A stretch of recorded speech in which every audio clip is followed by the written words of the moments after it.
Core কমিটির বৈঠক হওয়ার কথা ছিল, কিন্তু সেরকমভাবে কোনোভাবেই হয়নি এবং অনুব্রত মণ্ডল এবং আপনি যে জায়গায় উপস্থিত থাকার কথা ছিল সেটাও হয়নি। দেখুন, এর আগে যে কোর কমিটির বৈঠক হয়েছিল বোলপুর দলীয় কার্যালয়ে, সেই বৈঠকে সিদ্ধান্ত নেওয়া হয়েছিল গতকাল কোর কমিটির বৈঠক ডাকার জন্য। আমরা কোর কমিটির আহ্বায়ক বিকাশ রায়চৌধুরীও বলেছিলাম। তো বিকাশ রায়চৌধুরীর উচিত ছিল গতকাল অর্থাৎ 19 তারিখে কোর কমিটির বৈঠক ডাকার জন্য। কেন ডাকেননি, কী জন্য ডাকেননি সে বিষয়ে আমাদেরকে এখনও পর্যন্ত জানানো হয়নি। যদিও আমি ব্যক্তিগতভাবে বিকাশ রায়চৌধুরীকে ফোন করেছিলাম কোর কমিটি মিটিং ডাকার জন্য।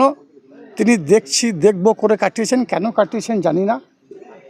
এই কোর কমিটি বৈঠক ডাকাটা আমাদের সিদ্ধান্ত নয়, আমাদের দলের সর্বোচ্চ নেত্রী মাননীয় মমতা বন্দ্যোপাধ্যায়, বাংলার মা, তিনি সিদ্ধান্ত নিয়েছেন।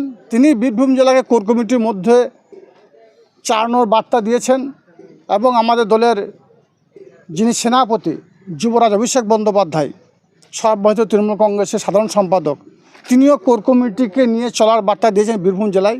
কেন কোর কমিটি মিটিং হচ্ছে না, কী জন্য হচ্ছে না, তার জবাব কোর কমিটি আহ্বায়ক বিকাশ রায়চৌধুরী দেওয়া উচিত বলে আমি মনে করি। এটা বাঞ্ছনীয় নয়। সেই জায়গায় উচ্চ নেতৃত্বকে আপনারা জানাবেন যে হচ্ছে না? অবশ্যই উচ্চ নেতৃত্বকে আমরা জানাবো, বারবার জানিয়েছি।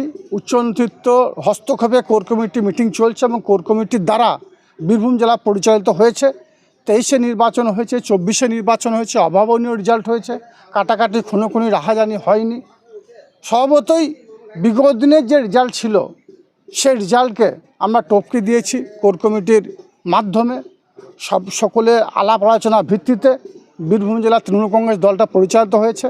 কিন্তু কেন, কী কারণ এই কোর কমিটির বৈঠক বসছে না, এ প্রশ্নের জবাব বিকাশ রায়চৌধুরীর অর্থাৎ কোর কমিটি আহ্বায়কের দেওয়া উচিত বলে আমি মনে করি।